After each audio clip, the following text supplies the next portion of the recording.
You think we're content with just empowering audio creators?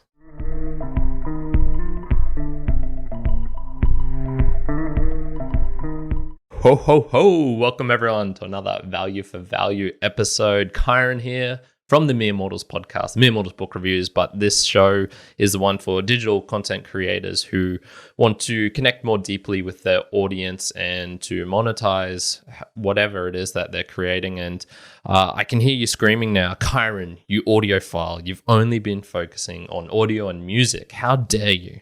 What about text? What about video? Whoa, Nelly. Okay, I'll help you out. I'll help you out with this. And so this episode here is going to be focusing on how, if you are a blogger, perhaps, if maybe you're an author, you can start experimenting with value for value and how this can help connect you with your audience and once again monetize in different ways. And I'll do a separate video, a separate episode on video in the near future and definitely in this season. So I'm going to give a strong caveat here that even though I personally love books, I've got a whole, Mere Mortals book reviews about it. I don't really read that much in the digital format on the screen. I'm not a big fan of that. So blogs, for example, I've never really gotten into.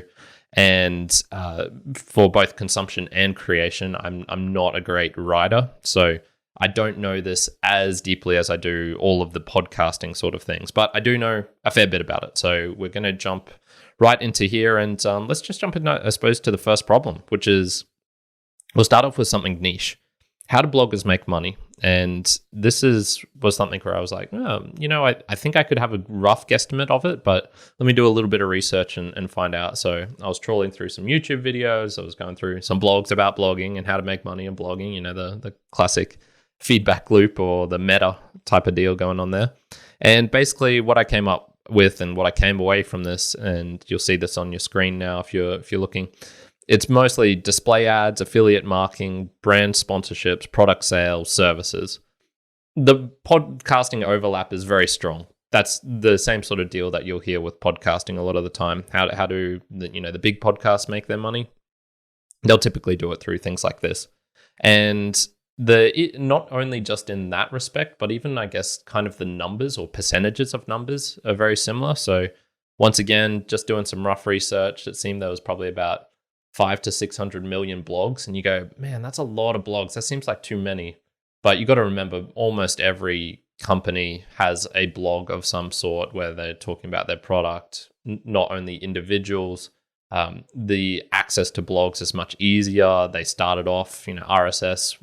You could create blogs in the 90s, whereas with podcasting, the attachment of an enclosure of an audio file or video was only until about the mid 2000s. So blogs have been around for a lot longer, and they've also got a lot of just, I suppose, accumulation. So 500 to 600 million. Once again, it seemed like there was maybe 10% of those that were active. So very similar to podcasting, where there's about 4 million podcasts, but only about 10%, 400,000 of them are actually active. So we can see, okay, well, there is a method of being able to monetize. Does any of those things really connect you with your audience better? Display ads, affiliate marketing, brand sponsorships, product sales, services? No, they're rather extractive, all of those. And so this is on the blogging side of things. The other thing I think of when I think of text, of digital content creation through text, is also perhaps something like ebooks. And so you could say authors, they might have a similar problem that musicians do in a certain respect. I mean, definitely in the book sales world, it sounds very similar to where authors get very little of the royalties of their actual books that they create. They do all the work, but it's the distributors, the publishers that make most of the money, the kind of middlemen sort of thing. Once again, this is not digital content creation, so I won't get too deeply into that. But I think even the Kindle and ebook dynamics, they're probably similar where it's the physical sale of the book. And maybe this is a method that works, but I know that I've heard all sorts of things over the years of how the incentive with that was then to write these really short ebooks, which you could try and sell as much as possible of, because if you write a big long one, a well-crafted book, and it's just not selling digitally, well then, you're not going to be able to survive. You're not going to be able to do what it is that you perhaps really want to do and that you're actually really good at and is valuable, but there's no mechanism for people to really connect with that, or the value mechanism isn't strong enough for you to be able to survive. So once again, I guess you could just say there's a little bit of overlap between the digital communication of text and content creation of a text-based product, and with the audio and as we've found out with the podcasting, as I've been talking about, and recently with the music sort of thing. So I can then hear you saying, okay, well, why V for V then? What's this going to do? How can this sort of thing help me? We've already got all of these other mechanisms. Why don't you just do that? And if you're not good at creating ads, affiliate marketing, and creating a blog through that way, what's the point of all of this? Once again, I think the reason for value is numerous. You can connect more deeper with your audience, but I also have a bit of a cautionary tale here. And so this is something I do know very well. And there was this guy I used to follow called Rushvi back in the, I'm going to say it was like the 2010s was roughly when I was reading this guy. And he had this blog about picking up girls, which was something I was very interested back in those days. That was, teenage Kyrin, very socially anxious, very just, I just didn't know. Actually, it was probably even before the 2010s. I'm going to say like late 2000s, mid to late 2000s. And I was very much just wanting to know, okay, how do you talk to girls? How do you get over this social anxiety? And he had a lot of great advice for that. Some of it not so helpful, and it's stuck with me to this day. And I kind of need to unlearn some of those things. But immensely valuable for young Kyrin, who just had no other options, who didn't know any of these things. And this guy was very analytical. He would explain it in a way that me, being an engineer, could understand. Unfortunately for him, he incurred the wrath of the platforms. And so over the many years of him blogging and writing ebooks, and I suppose even physical books as well, he got deplatformed from PayPal, got deplatformed from Amazon, and from Twitter. Was this acceptable? Was he breaking the boundaries, the laws? I mean, for the Twitter, you could probably say, yeah, he was probably writing some things which were contrary to their policies or whatnot. They're a big independent company. They can do what they want. Sure, get them off. But when it comes to PayPal and Amazon, you can't. It's not like he was writing or doing things on the Amazon website. It was just he was putting his books up there. And at some point they decided, no, you can't put this up there. We're going to kick you off. And with PayPal, I mean, that's kind of just, financial repression, I feel at least. So his content was deemed unacceptable. And the funny thing with this was his blog and his forum was still working because, he ran the infrastructure for those. He owned the RSS feed. He was with, whatever, you'd have to get to the level of trying to deplatform someone from Amazon Web Servers or DigitalOcean or something like that. And so they still worked, but the financial repression was definitely real. He felt it. And I saw, his struggles and his problems with this. And so this was just one of those ones where I was like, okay, well, he was very much an audience-based membership type thing. So I think he did have memberships, and I believe he did have tips and subscription options. And even if you go to his website at the very moment, you can see he still does have all of those things. And so once again, you can go, okay, well, why do we need value for value? You've got all these other things. You've got memberships, you've got tips, you've got subscriptions. Why do we need value for value? And this is where I would just go to, I suppose, the fundamentals. If you want to jump back onto season 1, if you check out episode 5 or 7 or 11, and where I was talking about the frustrations of donations, of paywalls, and how they limit your audience and your listenership, just in general, why they're not great. So we can see, okay, well, one, there's perhaps a little bit of problems with the ads and things like that. You might not want to go down that route, and if you do, you can have some problems. And then even then, if you're doing the audience-based thing, you can still feel the pain of being kicked off of platforms, of not having, the 4 qualities which I was talking about in the very first episode of this season, or the second episode. So we can see value for value has a place in the digital content creation of text, for sure, and just like it does for podcasting. And there's a myriad of reasons. I'm trying to just go over some of these here. Another problem I guess you would experience with the digital and on the text side of things is that this two-way communication. And once again, here's another tale from myself, a personal experience of, okay, over the years of doing multiple podcasts and people reaching out to me, how have I experienced people responding to me via text? And so probably the main way has been via email and Instagram. Those were the kind of 2 platforms which we had available for people. Now, if you go down to the show note links, you can see there's like 6 different things, of 5, Twitter, Discord, Instagram, Facebook, blah, blah, blah, blah, blah. And what I would just say is what I've experienced from this is probably about the signal to noise, as I was referencing in the title for this, increasing the signal of text communication. You can see, I would say it's probably about 80% of it is spam, of just random stuff coming into my inbox of, we can offer you this service, we can, SEO, we can, do you want to do a brand partnership? Do you want to do this thing? It's really funny because they always start with like, hey, Mia, as in, because most of the stuff has Mere Mortals written on it. So obviously the bots are just assuming Mia is the first name of whoever owns this account. And well, obviously that's a pretty bad signal to noise ratio. If you get 5 things in, 4 of them are crap, and then 1 of them is a genuine person reaching out, trying to tell you something, or which is probably valuable or has the chance of being valuable. People can still say very unvaluable things. And this is, I suppose, just a problem with blogging. If you've ever gone on to blogs over the years, you'll see the amount of comments that are just bullshit in the comments section down below.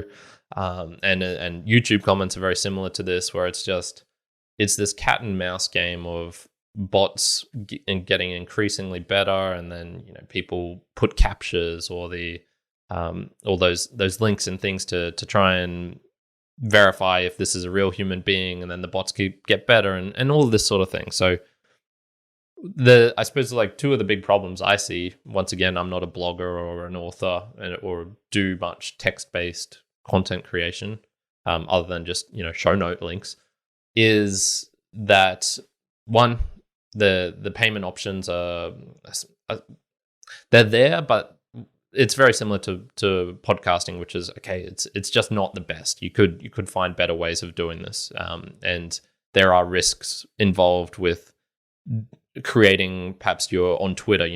You're really good at Twitter. You're good at short, snappy things. You're applying all the time. You enjoy the experience there. You just get kicked off one day, or Elon Musk takes your X name or whatever it is, and it's just like shit. Well, that's not the greatest thing. Didn't have those 4 properties, the big traits, which I'll talk about once again in a second. So, and then just receiving feedback, getting you creating the value, there's kind of some problems with that, and then receiving it from your audience, once again, it can kind of be hard, and there's some problems with that. So, all right, Kyrin, well, what are the solutions? What are some of the things that you're seeing that could potentially make this better? And so there's a couple of things here, and the traits, I will tell you about the traits. So they are the 4 big traits that I mentioned right at the start of this, which was permissionless, decentralized, self-sovereign, and value for value. So I think this is where value for value, once again, I started off with those and talking about how these 4 properties I found across Bitcoin, I found across audio, podcasting, and I found across value for value. So these sort of things, they're the kind of things I look out for when I talk about value for value. And so a couple of the platforms or things where you can create digital content in a text-based way and receive value back for what you're creating and have some of these properties in them. So here's a couple of suggestions. There is Sphinx, which is somewhat of a messaging app. And this has a little bit of tie-in with podcasting, because this was one of the ways is one of the ways where the whole Bitcoin micropayments was first really being used in podcasting. It was this thing called Sphinx.chat. There's another one called Stacker News. This is more of a forum experience. So imagine a Reddit type experience of going onto there. And another, it's I suppose a protocol called NOSTR, which has many different clients for a more Twitter style experience at this very moment. So a couple of those login things would be something like Amethyst or Dharmist or snort.social, astral.ninja. There's a fair few ways of connecting with these things.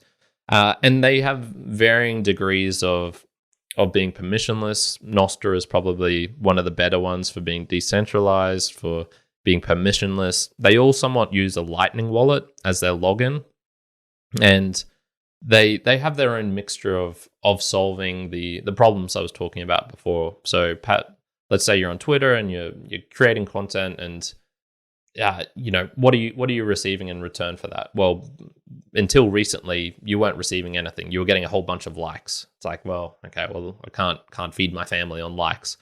And so they've got these things called zaps, which are basically function the same as a like button, but you get 10 sats every time someone does it.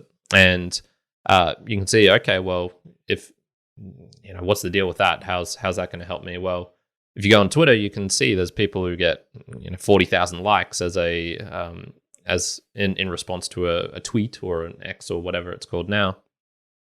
40,000 times 10. Okay, that's 400,000 sats. Okay, that's actually not a bad thing. It'd be awesome if I could get that on this other platform.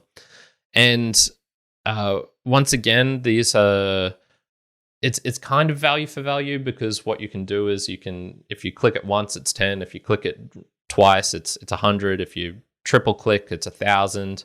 So you can kind of see people have a way of rapidly being able to give value of their choosing. And this is where you can see, okay, all right, there's a way for people to get paid for creating content. And it's very much the same on Stacker News. People can zap them in.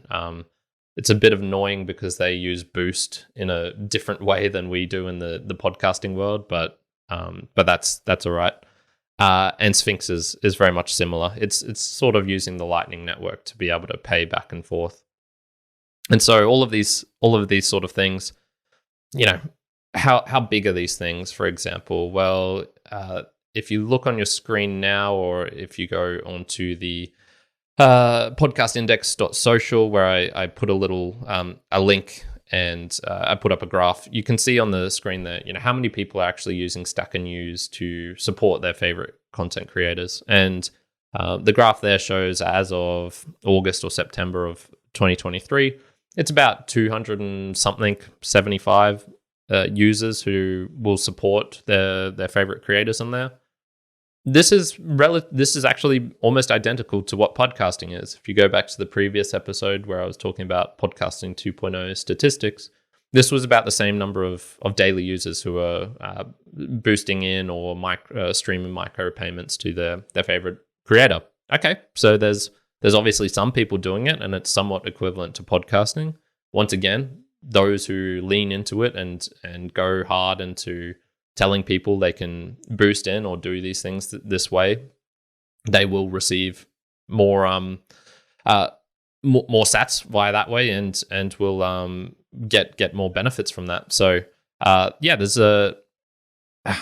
just imagining in the future.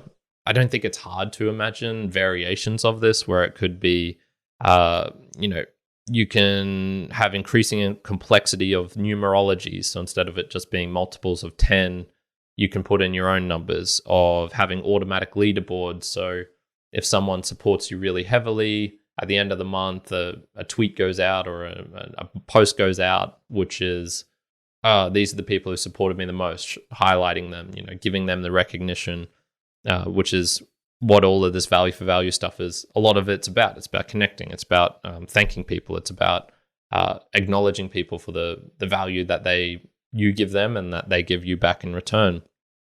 Perhaps you could have things where it's a paid per paragraph thing. So if you create a post, people are reading down, your web browser automatically realizes, okay, you've gotten to this point, new paragraph starting, here's 100 sats for that. And so it's based, once again, sort of like the micropayment version of audio, which is getting paid per minute. Perhaps you can get paid per paragraph. These are all different options and ways of doing things.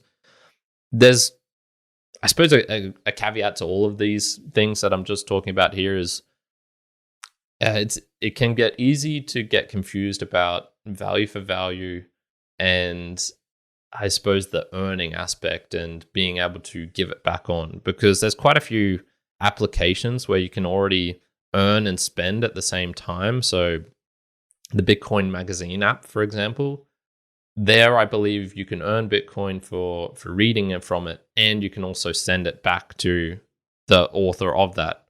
So there's quite a few apps, and there's whole sorts of social medias and stuff like this where it's all about you can earn and then spend at the same time. So creating that circular economy. A lot of this are techniques for gamifying and growing a user base. And I'm not exactly sure if most of those sort of things I've heard, they're not great of, how would I describe it? Of creating an ecosystem which is truly valuable, truly unique. If you're doing these sorts of things, basically the value at the end point does need to come from so that the value from me creating this audio is I'm doing all the audio stuff. I'm creating this and I'm putting it out.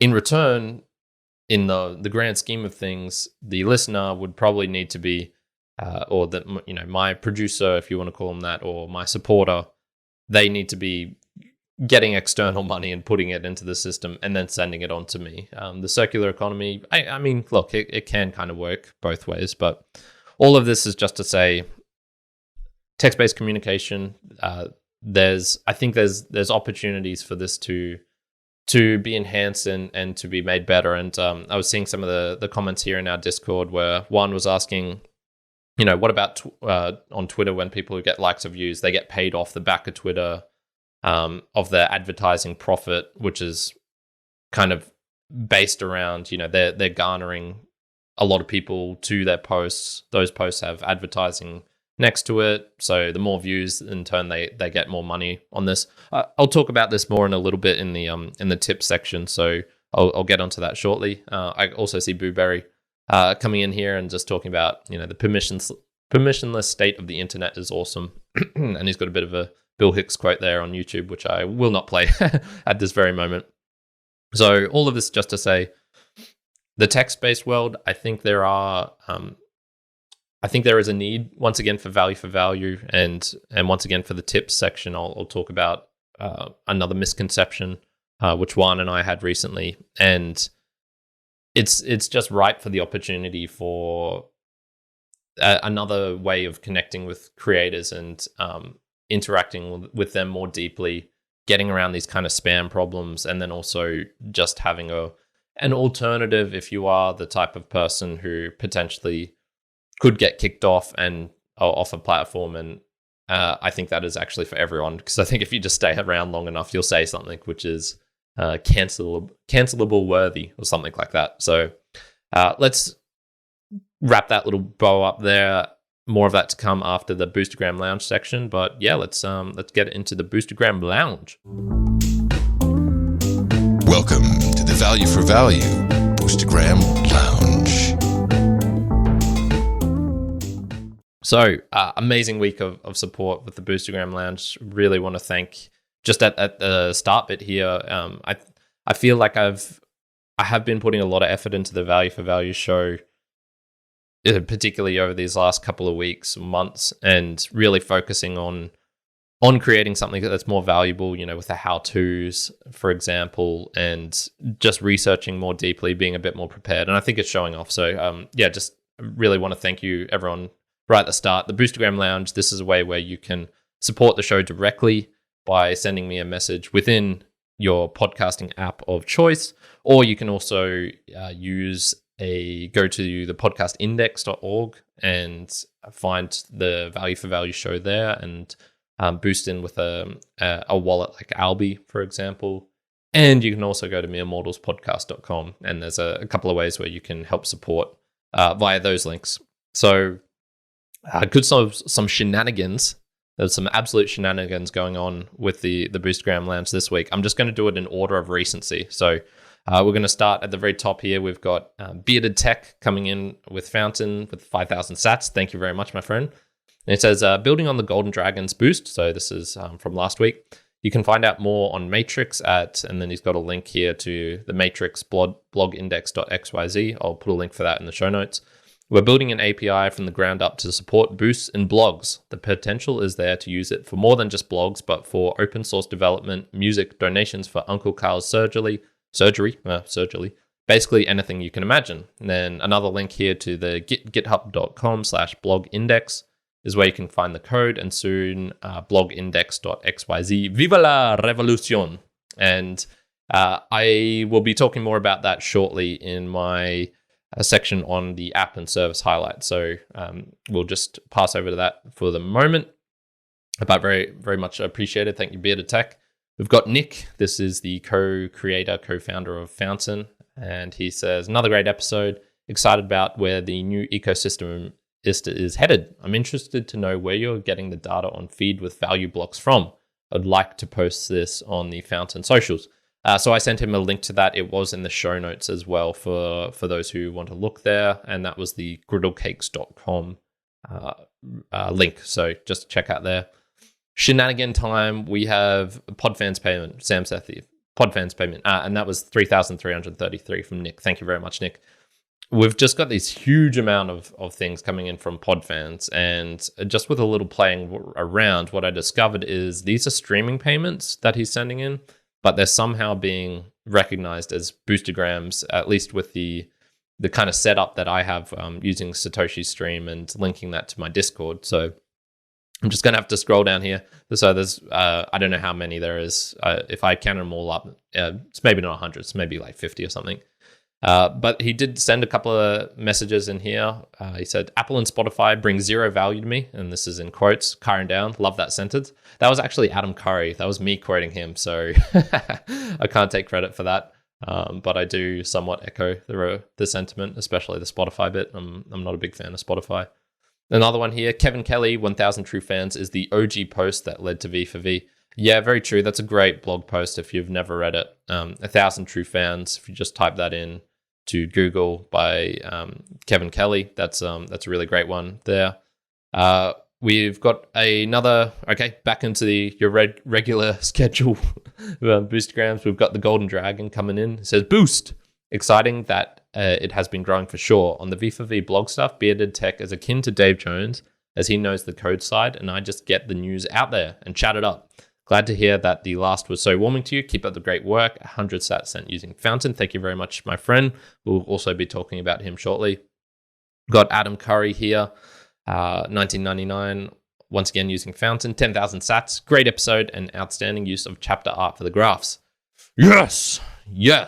This is what I love to hear. I love to experience the recognition of the chapter arcs. That's something since I've discovered it, I've been like, man, this is so cool. I love this stuff. So I really appreciate it when people use the chapter art. I know not everyone does, because obviously podcasting is really good to be able to just use on your phone or while you're running or doing whatever it is. But yeah, I definitely love it when people check out the chapter art. So if you do see that, yeah, please give me some credit for it, because I love it.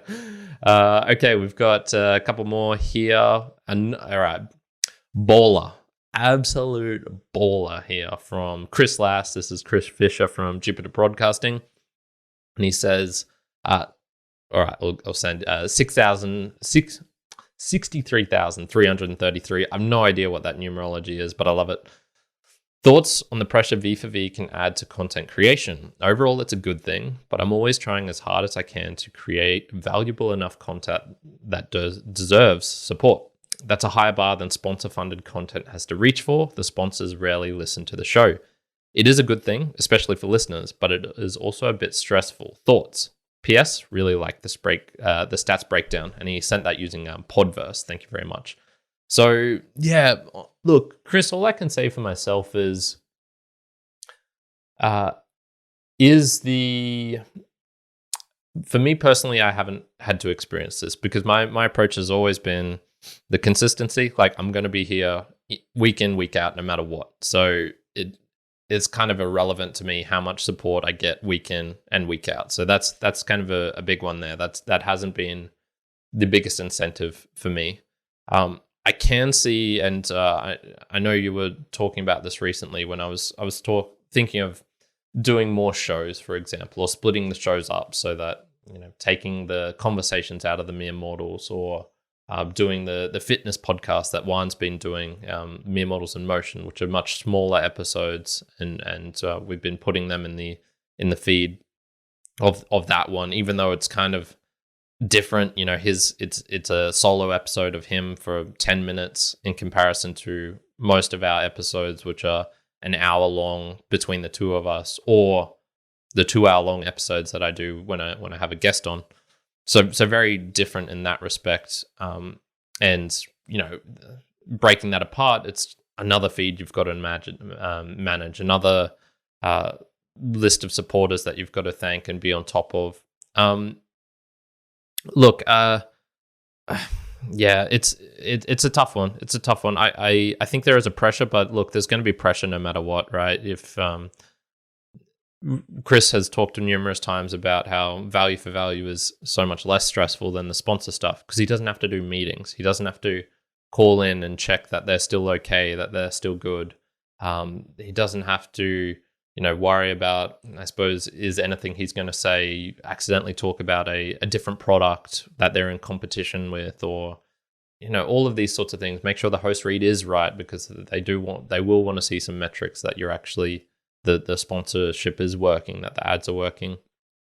I think it's just a different type of stress, and very much like how the Kevin Kelly 1,000 True Fans, I've listened to quite a few episodes with him talking about that, and one of the things he says is you have to recognize it's a lot of work. You have to, if you want to do the kind of 1,000 True Fans route of value for value and connecting with your audience this way, you have to be the type of person who's good at that, who enjoys doing that. And there's certain people who aren't. There's certain people who just want to create the music. That's all they want to do. They want to spend their 12 hours per day that they have available, or whatever it is, in the minutia of, making this sound right, of connecting with this artist, of doing this audio production, of focusing highly on that one specific thing that they're really good at.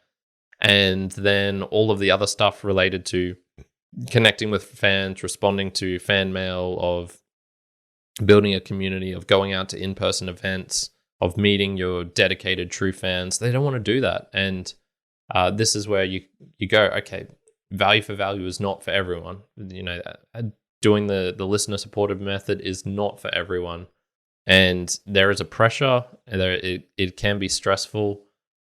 And if it isn't working for you, please don't do it. What I think is handy is that value for value is a good add-on, and if you are interested in a lot of the things that I was talking about in regards to deplatforming of some of the risks that are associated with that, it's better to kind of go the full V for V route, which is very much what I'm doing. But yeah, once again, that's a long-winded way of just saying value for value is not for everyone, and you've got to take those stresses and just recognize, okay, it might not be exactly what you're thinking and easy as you're doing. Look, let's get back to our regular donation segment of Sam Sethi sending in 1 million messages. Great show, Kyrin. This is another test. All of these coming from pod fans, sent using pod fans. Really small ones there. So thank you very much, Sam, for that. I do appreciate that. And then finally, a couple of live ones here from Booberry, who I know is listening and is in the chat.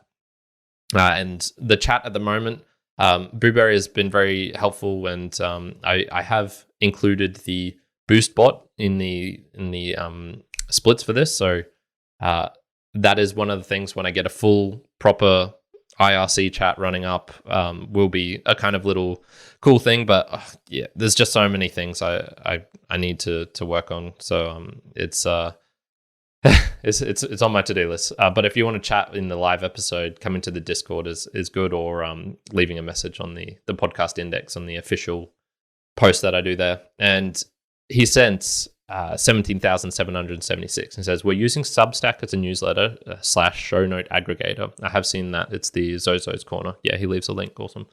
I like it well enough, but ultimately we will go self-hosted. I'd love to see a Substack-like front end for each episode. But when you click into the references, it takes you to Wiki.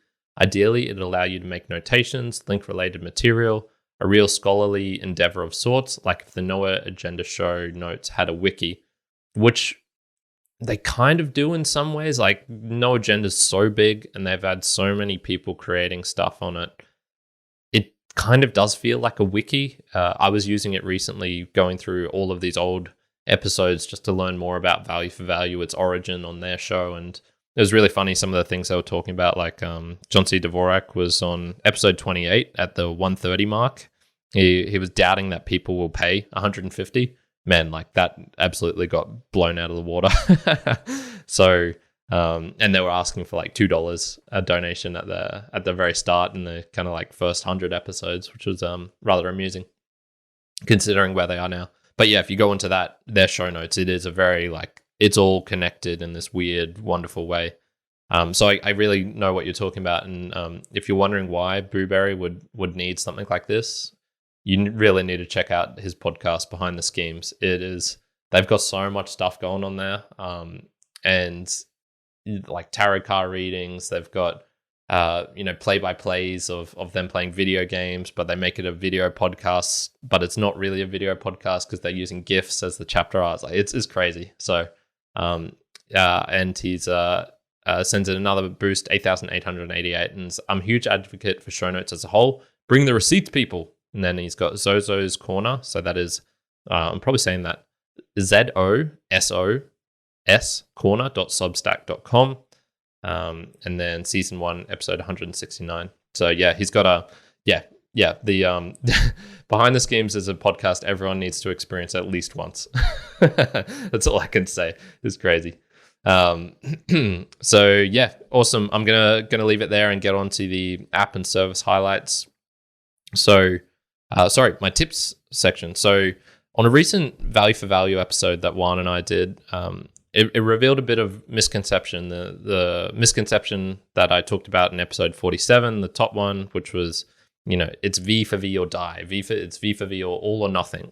And it's, look, I get trapped into this because I'm so excited about it. I've got the Value for Value podcast, obviously. And I just see why it's so powerful for myself personally. But that's just me. And I suppose part of me is an idealist. But there is room for everything. So Juan in the chat before was just mentioning, okay, but how is this different from X and being able to monetize on there as a content creator, which is a relatively recent innovation. I think they've only done that in the last month or two. And so this is where I'd say, you know what? There's room for everything. One of the people who is very much into Value for Value and who has boosted in tremendously to this show and to my other shows, Cole McCormick from America Plus, he has dived in headlong into the trying to I suppose gain a following on X and monetizing using that platform. And I'm interested. I'm watching him, and look, it's certainly I see him more on there when I am on there. So he's obviously doing some things which the algorithm likes for me, and is showing more of his stuff. Once again, I think it's a long-term strategy. It's just risky. It's just risky. You create a massive following on that platform, and then 5 years later, the platform goes away. You can shift over your audience to a certain extent, but what if you're not as good on Instagram as you are on Twitter or X? What if you just get suddenly cancelled and you're relying on this to feed your family, and then suddenly it's just gone because these platforms, they are owned by individual people. Like if Elon doesn't want you on there, he's allowed to take you off. It's his thing. he paid billions of dollars to get that. So you get the right to do that. So all of this is just to say, please experiment with all of these things. Try out other mediums, and there are tons of other ways where you can, through text-based digital content creation, receive money or connection with your audience. I still think the best way of doing it is when there is a payment attached to it, and at the moment it makes sense the most for me through something like Bitcoin, because it is digital money. You can do things with it that you can't do with fiat, and that there's just risks to all of these platforms, the PayPals, the Patreons, the Buy Me a Coffee. You can get kicked off all of them. I'll leave it there for the moment. So, but yeah, tip wise, just there's a slight misconception. I'm guilty of perpetuating it, that it's V for V, all or die, all or nothing. That's not the only way that you can do it. But there's other options out there, and so yeah, go see what Cole's doing on America Plus, and we'll see how it goes over the years. Let's jump to my app and service highlight, and the Golden Dragon. He did his great job of being a mouthpiece. So this was somewhat what spurred this episode. I was wanting to look at NOSTR and Stacker News and talk about them more in depth. I have tried out NOSTR a couple of times. It personally hasn't worked for me. Just the tech related to it. I struggle to get messages. I was struggling to connect with things easily. I probably tried 2 or 3 times, and I've just gone like, ugh, I don't want to deal with this. It's too much pain. It's too new. I can't deal with it myself personally. Stacker News, once again, I mentioned, I just don't really consume digital content, so I'm not going to use that platform because I don't go on forums, and if I do, I'm a lurker. I'm never posting stuff. So what are the cool things he did was just talking to me about what this guy called Bearded Tech, who boosted right at the top, and he gave us a whole bunch of links then. And essentially, he's trying to set up a kind of multi thing. One is a blogging version of the podcast index. So with podcasting 2.0, you needed the index first to allow, you needed to have the decentralized piece first. So to allow apps to connect to all of these podcasts, all of these new namespaces. Once again, I think it's 1 in 5 podcasts have declared the new namespace. They have a tag in their feed, which is just like mind blowing. That's so cool. And it's, I think, the 5th highest namespace out there with regards to RSS and things like this. So super cool. So obviously gaining adoption. And with blogging, it's kind of like maybe the same sort of thing is needed. And so he's trying to set up like a podcast index type thing. And then the other aspect of that would be the version of sovereignfeeds.com, which is where you can kind of create your podcast RSS feed, and it's just a way of you doing it without having to go into the markup text or whatever it is yourself and individually write it out. It's got a nice user interface. You put in the title, the chapter, the splits that you want, the links to the value time splits, to all of these different things. It'll create your feed for you, and then you can copy and paste that into. This is the real self-hosted approach, by the way, people. This is the for the innovators, for the people who really want to dive into these things. And so basically he just wants to create those 2 type things. So if I have a blog, Kyrin at wordpress.com, whatever it is, and I can submit it to his blog index. So 1, we now know, okay, this is a value for value blog. You can support this blog with the value for value boosting and payments and things like this. And I can manipulate my splits, and you can see how this would work of having guest writers appearing on your blog. That's a very common thing to do. They now have a way where they can get paid for doing that rather than paid through only exposure. It's like, hey, no, please come on the blog, and if my listeners really enjoy your stuff, you'll get some money for that. Other contributors, once again, is the photographer who is creating really cool stuff for the blog. Is he getting paid directly? Well, who knows? Maybe yes, maybe no.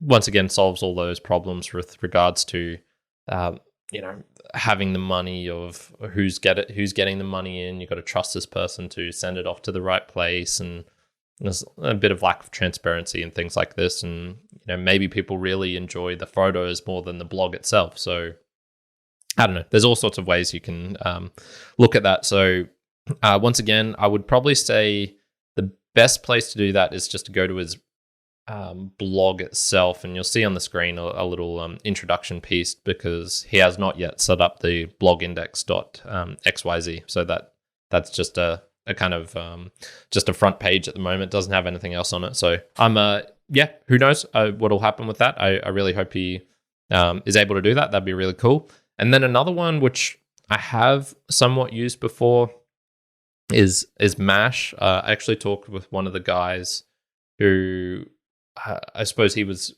a sales guy for it. It's a free service in that you can easily copy some code into your own website, and you will then have the ability for people to use micropayments to boost in. And they've got all sorts of functionalities where you can have like a vote type thing. You can and people can choose to vote and pay that way, or they can just send in a boost. They can send in all of these sorts of things. I honestly just have not got around to experimenting with it on my website, and I believe they just ask for a split. So once again, a service, they created a cool integration, a service, an app, a thing that works.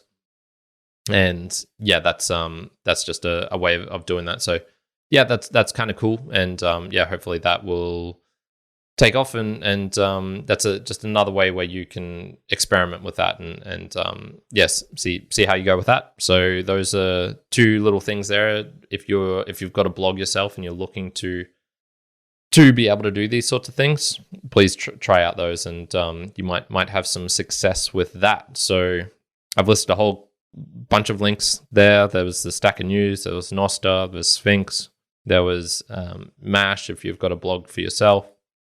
And there's all sorts of other things out there, which I think are attempting to get at value for value. I think a lot of them haven't got quite the right mix, but I think there's a hunger for it. It's not just in the audio world where people are sick of spam, of crappy messages, of comments not having value. It solves a lot of problems by kind of integrating these sort of things all together. And so finally, value for value. Who am I going to give 15% to this week? Well, I really like what Bearded Tech's doing. I think that's a cool way of him trying to integrate, to do something new, to innovate, to help out bloggers, and help out himself. Perhaps it's one of those things where I think he wants it, and so it's like, well, stuff it. I'll build it myself. Kind of like what Booberry does on Behind the Schemes. It's like I want this thing. I'll put in like a proposal to the GitHub. I'll be one of the first people to integrate it. I'll use the value time splits. I'll self-host. I'll do all of these things. So it's really, really cool. So yeah, 15% is going to go to him for this week. So thank you very much, my friend. And just finally, value for value, time, talent, and treasure. Time, I'd just ask that you share this. That's probably the most valuable thing for me at the moment. I'd love more people to hear about this. I think there's a couple of great tools out there. So valueforvalue.info if you are more of a reader type person. And Gigi has a great couple of blog posts on that. So GIGI. And if you type in value for value in Google, he's got a thing called dogigi.com/value. That's got a pretty good little explanation there, and he's got some links on more things on how you can do that. And so, sharing this with someone.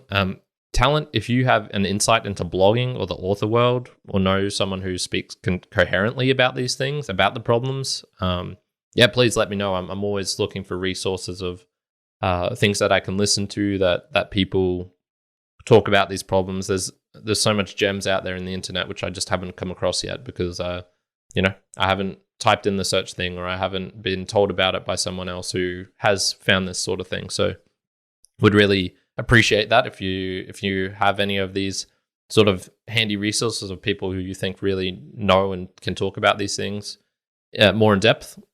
I would love to gain access to those. And then finally, the treasure. I somewhat talked about this. The best one, please try out a new podcast app. I do everything I can to make it a better experience for you. There's chapter images, there's transcripts, there's links to all of the things I'm talking about. You can, send in the micropayments. You can get more a connection. Like if you go onto Fountain, for example, you can connect with other people, and it's there's all sorts of things you can do there, which I think make it worth switching over from something like Spotify or from Apple or from any of the other ones. You can listen in live in a lot of these apps as well, and you'll get a notification about that. There's all sorts of cool things. So try that out. If you don't want to try out a new app, I understand. It's like with NOSTR, sometimes things don't work. Sometimes Fountain crashes, sometimes whatever. So go into the Podcast Index website, type in value 4, the number 4, or just type in my name, Kyrin, and the show will pop up, and you can boost directly from there using Albi. Or you can do directly at me at Kyrin@getalbi.com, which is another way. I prefer it if you did it via the other mechanisms, because then the splits go to the correct place. But if you just want the easy option, Kyrin@getalbi.com is the way that you can do that. So yeah, there's a couple of different options. Hopefully, in the website, the meremortalspodcast.com, we'll have some more of these integration type things. But at the moment I'm just doing what I can. So we'll make do with what we have there. So there's been another fun episode. I really have enjoyed and appreciated Juan and Blueberry coming into the chat. Once again, if you are free on a Wednesday, 10 a.m. Australian Eastern Standard Time, which is the equivalent of UTC 0 midnight on that Tuesday-Wednesday border, please come join me. I would love to have some interactions with you in the chat. It's very, very fun. And value for value. It's gonna take off. It won't take over the world, but it'll take over portions of the world, I think. So we'll leave it there. Thank you everyone for joining in. And until the next episode, ciao for now. Kyrin out.